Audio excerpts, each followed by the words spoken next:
नमस्कार। बदलता मौसम, आहार की गुणवत्ता में कमी और शरीर की इम्यूनिटी में कमी, ये कुछ चीजें ऐसी हैं जो कि हमारे सही आहार के नहीं होने की वजह से हमें प्राप्त होती है।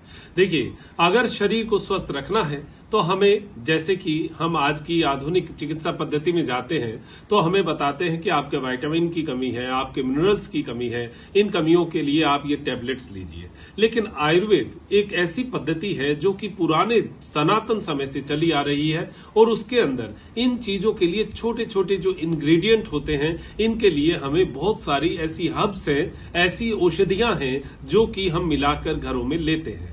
हमारी रसोई में बहुत सारी ऐसी चीजें हैं जो बदलते मौसम के साथ हमें काम आती है। अब बात करें मौसम की, तो अभी शरद ऋतु शुरू होने वाली है और शरद ऋतु जो है, इसके बाद में जैसे पहले आपने ग्रीष्म ऋतु यानी गर्मी की ऋतु निकाली है, वर्षा ऋतु खत्म हो रही है, तो वर्षा ऋतु के जस्ट बाद सर्दी की शुरुआत यानी सर्दी से जस्ट पहले की ऋतु आती है और उस समय में सर्दी के आने का एहसास होना शुरू हो जाता है। जैसे शारदीय नवरात्र होते हैं, दीपावली होती है, उस समय में हमें ऐसा एहसास हो जाता है कि सर्दी आने वाली है।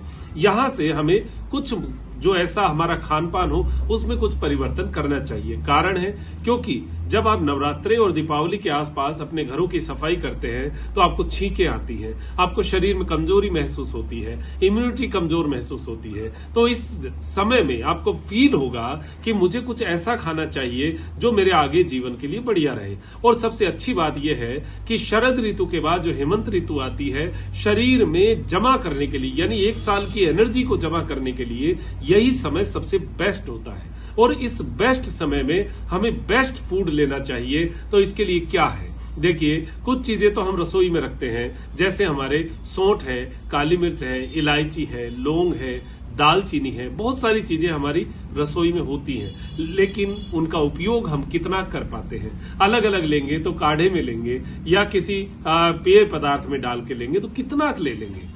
लेकिन इसके उपाय के लिए मैं आपको एक चीज बताता हूं। हमारे देश में आयुर्वेद में जो एक बेस्ट एक कॉम्बिनेशन है, देखिए किसी भी चीज का एक कॉम्बो होता है, कॉम्बिनेशंस होते हैं। वो कॉम्बिनेशंस अगर हमारी नेचुरल हर्ब्स में हो तो हमारे लिए बहुत बेस्ट होती है। वो कॉम्बिनेशन है च्यवनप्राश। अब च्यवनप्राश जो है, इसकी उत्पत्ति कैसे हुई अगर आयुर्वेद के अनुसार माने तो अश्वनी कुमार, जो कि आयुर्वेद के बहुत बड़े ज्ञाता थे, उनसे च्यवन ऋषि जो वृद्ध हो गए थे, कृशकाय हो गए थे, शरीर में किसी प्रकार की ताकत नहीं रही थी, उनको ताकत प्राप्त करने के लिए कुछ ऐसे कॉम्बिनेशन की आवश्यकता थी, जिसके लिए अश्विनी कुमारों ने उनके लिए ये कॉम्बिनेशन बनाया। और ये कॉम्बिनेशन 50-60 हर्ब्स का बना हुआ एक ऐसा कॉम्बिनेशन है जो कि हमारे शरीर की इम्यूनिटी को बढ़ाता है।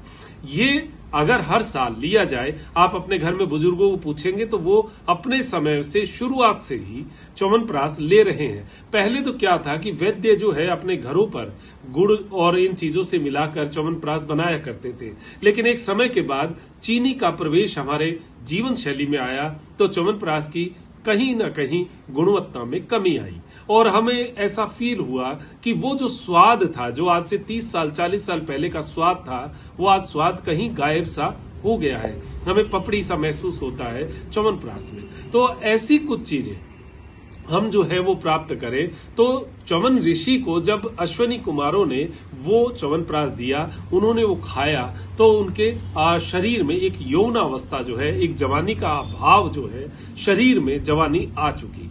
अब ये च्यवनप्राश फिर धीरे धीरे आयुर्वेद के द्वारा हमारी सनातन संस्कृति से सभी लोगों के बीच में आया।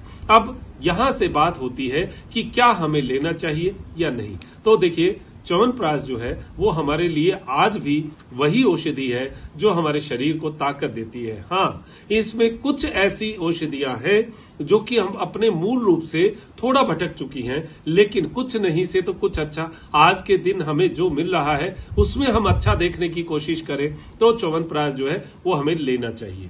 बाजार में बहुत सारे तरीके के च्यवनप्राश है। सबसे अच्छा तो मैं ये मानता हूं कि हमारे आसपास कोई एक जानकार वैद्य हो जो कि अच्छा च्यवनप्राश बनाते हो, आप उनसे बैठकर बनवाकर वो च्यवनप्राश ले।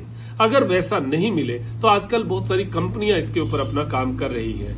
आज मैं एक जो है च्यवनप्राश के बारे में आपसे चर्चा जरूर करूंगा, क्योंकि मैं पिछले कुछ दिनों से कुछ च्यवनप्राश ढूंढ रहा था, तो उसमें एक जो वेदा कंपनी है इसमें मैंने ये देखा है कि च्यवनप्राश में विशेष रूप से जो चीनी की जगह है वो जगरी यानी गुड़ जो है वो काम में लिया गया है, और गुड़ जो है वो शक्कर गुड़ जो है उसका बुरादा होता है, वो इसके अंदर जो है चीनी का एक सप्लीमेंट के रूप में वो काम में लिया। तो एक जो एक पपड़ी का सा एक एहसास आता है वो नहीं आता। तो इसको मैंने जब टेस्ट किया कि इसमें और क्या है, तो देखिए और मुझे लगा कि जो आंवला है वो तो बेस होता है च्यवनप्राश का, क्योंकि उसमें विटामिन सी होता है तो इम्यूनिटी बूस्टर होता है। बस मूल बात इतनी है कि आंवला जो है वो फ्रेश होना चाहिए, और वो कुछ कंपनियां जो है वो कोशिश करती है कि फ्रेश आंवला जो है हम दें। तो ऐसा ही जब मैंने इनके ओनर से बात की तो वो चीजें समझ में आई कि आंवला जो है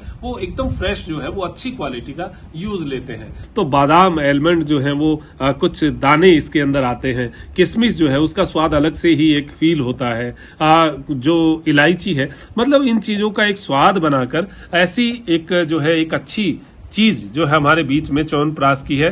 क्योंकि मैं बहुत ढूंढता हूं, इधर उधर कुछ अच्छी चीजें जो है ढूंढने का प्रयास करता हूं, तो ये च्यवनप्राश मुझे बहुत अच्छा लगा स्वाद में, और बहुत ही अच्छा टेस्ट भी है, ताकत भी एक महसूस होती है। क्योंकि जब देखिए आप अगर किसी हर्ब को बहुत अच्छे तरीके से और अच्छी गुणवत्ता की चीज को जब आप प्राप्त करते हैं और उसको जब खाते हैं, तो आहार जो है वो हमारे शरीर में बहुत अच्छी ताकत पैदा करता है, बशर्ते आहार सही होना चाहिए।